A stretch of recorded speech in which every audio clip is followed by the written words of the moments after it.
take out what appears to be a season-ending injury to their top running back in Minnesota. How do you think Minnesota feels today? They're falling 45-31 to Ohio State last night. Up in the Twin Cities, sold-out crowd. They were up at halftime. They were feeling really good about themselves. People were talking about rowing the boat. I don't know if you caught Fox's halftime show. I think that's the only thing they said. Fox had kind of a disjointed opener last night in terms of graphics. Gus Johnson, their pregame, halftime, and postgame show. But how do you think Minnesota is feeling? That game went kind of how I expected. Laid it out yesterday. I said, I think Ohio State's going to win. I think they will cover. It was 13.5. If you got it in some places, they ended up winning by 2 touchdowns. But from Minnesota's standpoint, Minnesota's kind of a dark horse to win the West. This is the year to step up. COVID year, throw it out last year, 19, build off that. Different parts, but still a veteran quarterback. Does Minnesota feel like some of the better teams in the Big Ten, especially in the West Division, that get the opportunity to play Ohio State, and they walk away going, okay, that's what we expected. At some point, Ohio State woke up and said, we've got more talent than you. We're going to beat you. And this is how we're going to do it. And you have big play after big play after big play. The game ends. You shake hands with Ryan Day, who is now 18-0 in the Big Ten, and you say, well, it was a competitive loss. Is that how Minnesota is acting today after what happened last night? What Ohio State did in game number 1 shows you that they have an immense amount of talent. They've got some work to do. And again, it's game number 1, and they had a freshman quarterback, but they've got an elite group of wide receivers. They've got a talented room of running backs, and they have enough playmakers to make plays when they need to. The defense, though, giving up 31 points, that is of concern. And they have Kerry Coombs is their new defensive coordinator now, but the gap in talent is still there. And the gap in talent, especially when Ohio State plays teams in the West Division, is pretty clear. And it was last night. You can go for it on 4th and 1. You can have a ball control offense. You can get a turnover. You can play relatively penalty-free, catch a break here or there, and feel good, and then look up the scoreboard and go, is it 45-31? What happened? That's what happens when teams in the West play Ohio State. And in my opinion, that includes Wisconsin. And Wisconsin is good, but there is the gap in talent. And on the offensive side of the ball, Ohio State has loaded up. And C.J. Stroud is going to be fine as a quarterback under Ryan Day. I like what Ryan Day did with his quarterback, and I like what Ohio State has a very good coaching staff. They have some of the best position coaches in America on the Ohio State staff. They have hit the trifecta. They are very good developers, they are very good game day coaches, and they can recruit. Look at what they did when they came out of the locker room in the second half. They changed a little bit what Stroud did. Some more shorter throws, easier throws for him to settle him down. But Ryan Day telling his quarterback that we're not going to change anything. Don't worry. Even though we're struggling early, we're not going to change. Nothing is changing. We're going to continue to run the same plan. Calm, cool, collected.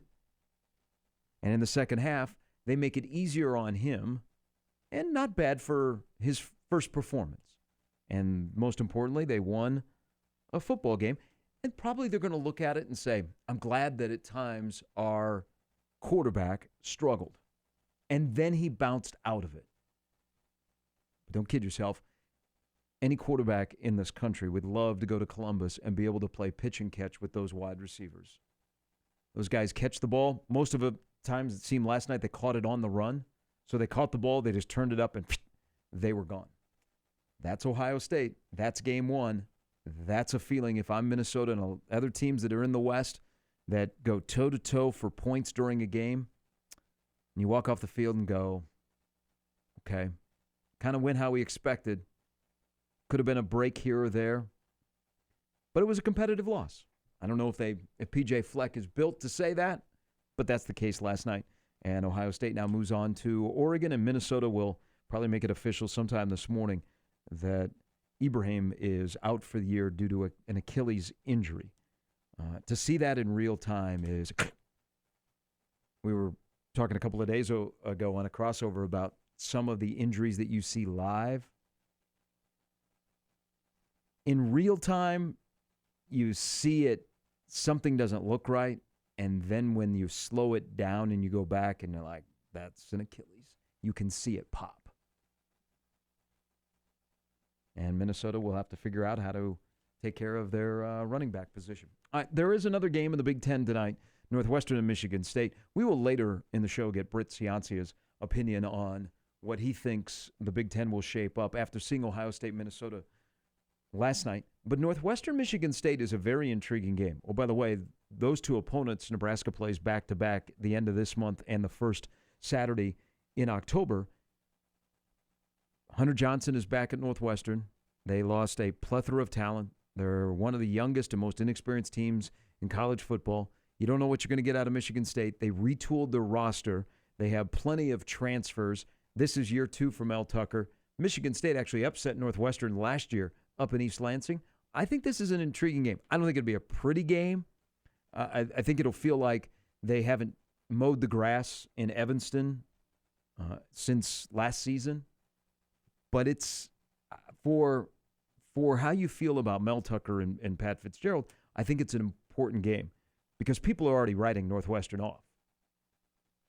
They've gone to Indianapolis 2 of the last 3 years. You're already writing them off because he lost some really good players.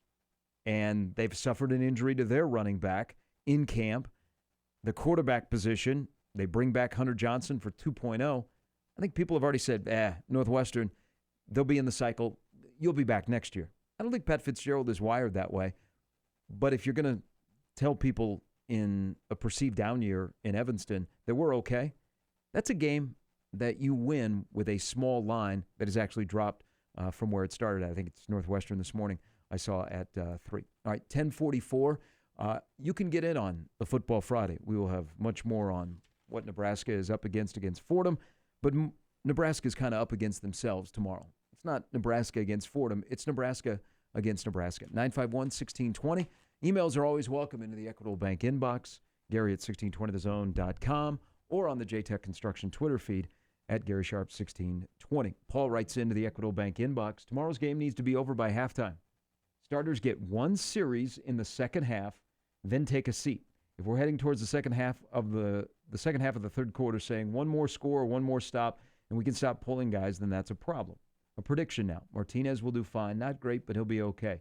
Then Smothers will come in and look good and make a few plays. Even though it's Fordham, that will be enough for fans to call for him to play the next time Martinez slips up. Have a good one. Thanks, Paul. That's on my list of guys that I want to see play. And I think it's important that Logan Smothers does, first of all, play tomorrow. Logan Smothers has not played. We thought that he might play last year in the whole McCaffrey fiasco out of New Jersey in December, where Smothers all of a sudden became the backup quarterback to Adrian Martinez, and that maybe Smothers would get in the game. But there was not an opportunity in that game with the score to put Smothers in. And I don't think Frost is in the business of, hey, let's get a guy a series in the first half for the starter and take him out and put the starter back in. But I hope to see Smothers tomorrow. Remember, the 2 backups, well, the 3 backups, I don't want to overlook Matt Masker. The 3 backups to Adrian Martinez haven't played a college football game. Adrian Martinez, I don't think he'll be here next year. Is your starting quarterback for 2022 on the roster, and can they win the job here in the fall, either by games they play in or things they do that are not going on a Saturday? But we've been waiting for Smothers. Smothers was supposed to be the next Adrian Martinez. We saw a small sample size in the spring game of Logan Smothers, but remember, he was being retooled, his throwing motion.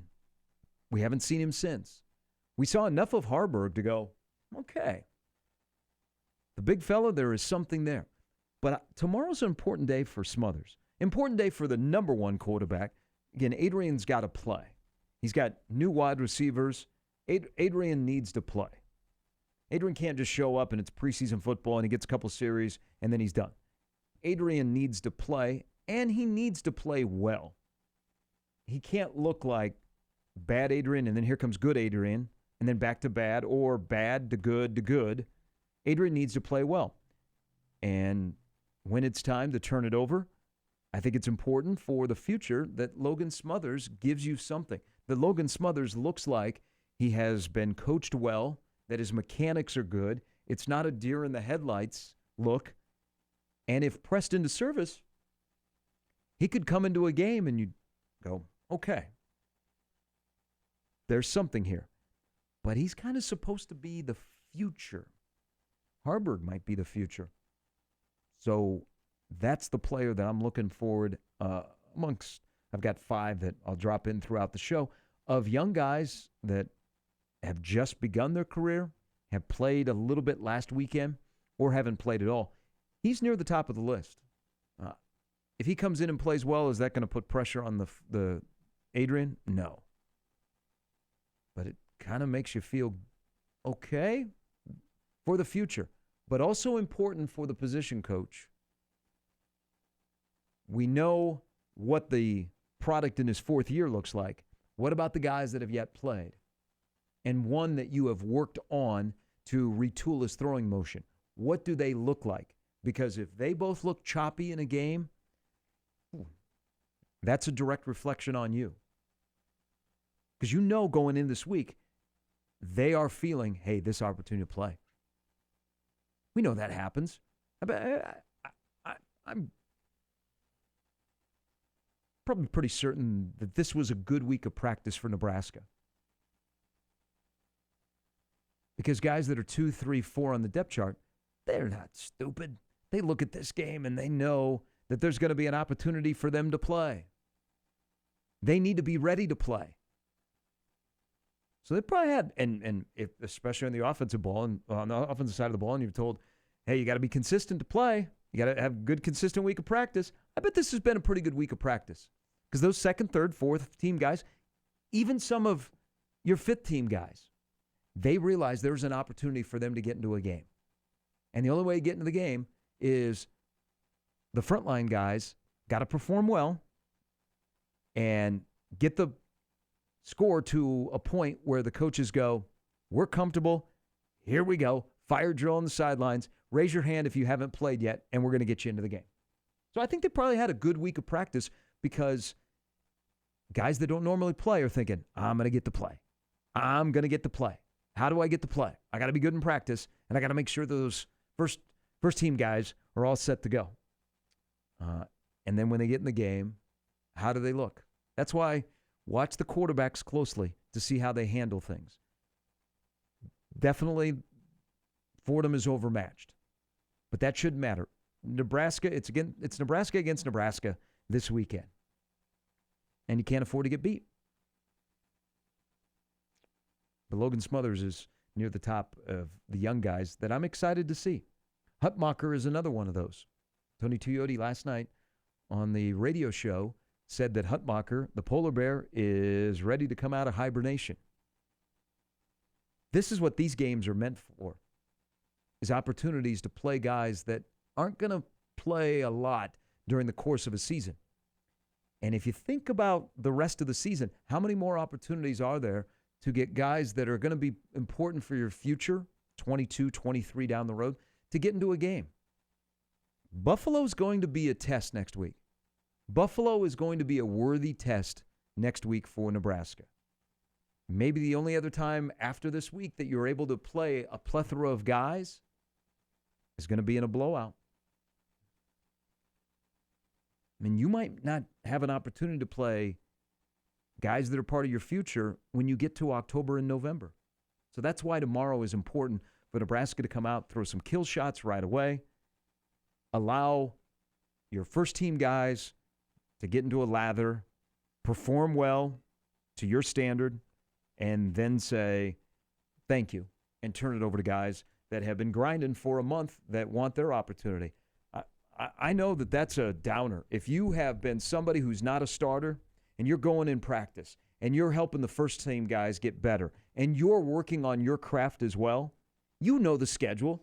Okay, this might be the opportunity to play this weekend. And the frontline guys go out and it is disjointed and it's a struggle. And, man, we're supposed to be blowing out McNeese State. Now it's a 7-point game and you don't get to play. Man, that's a downer. I've been there. I was one of those guys. I was one of those guys in my brief football career. I wasn't a starter. I wasn't a frontline guy, even though I did start one game. I knew the schedule. I knew the bad teams we were playing. I looked forward to like the third and fourth quarter when I would get the opportunity to play. And that first time that it didn't happen, where we were supposed to blow out a team and we ended up being like in a 10-point game, that was a downer. I walked off the field and I thought, wow, I'm going to have like a grass stain on my pants. I'm going to have like a sweat or something. I mean, I'm going to have people like, hey, saw you got to play. I didn't get to play. I know what that was like. So first team guys can open the door for a lot of activity tomorrow in Nebraska against Nebraska. Brian Munson is coming up here in a little bit. He is a proud papa. UNK rolled last night in their opener. I think they battled weather, either a 2-3 hour delay for UNK. But B. Muntz will stop by next. Brian Christopherson as well. Brett Ciancia to go around the country. What a slate of college football coming up tomorrow. But don't forget, tonight is not a bad slate of games either. Talked about Northwestern Michigan State. North Carolina and Virginia Tech. That is a tricky game for North Carolina on the road. On the road against Virginia Tech to begin the season. North Carolina is a 5.5-point favorite. This is not your Frank Beamer of old, but could be a tricky road game. Place will be packed in Blacksburg. They'll have their big open Enter Sandman, and then we'll see what Mac Brown and his Heisman Trophy candidate Sam Howell do. But road game at Virginia Tech to begin the year. Tricky for a team that's ranked in the top 10. All of those games and much more from LSU, UCLA to the primetime showdown tomorrow night between Georgia and Clemson in Charlotte. We'll do all that when Brett joins us at 12:30. Dirk Chatlin as well in his normal slot at 1 on a Football Friday edition of the Gary Sharp Show on 1620 The Zone.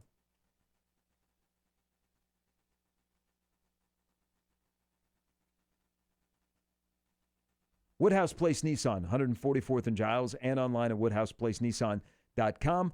Those two places you can turn for your perfect car, truck, or SUV, a Nissan that you want. Sentra, Ultima, Rogue, Armada, all the way up to a Titan truck. Something that meets your needs either professionally or personally. Fair prices, top-notch customer service. In person, 144th and Giles, or online at woodhouseplacenissan.com. Now, all of the same new and pre-owned inventory that you can find in person is up to date online. And don't worry about, what do I do if I find a car I want online?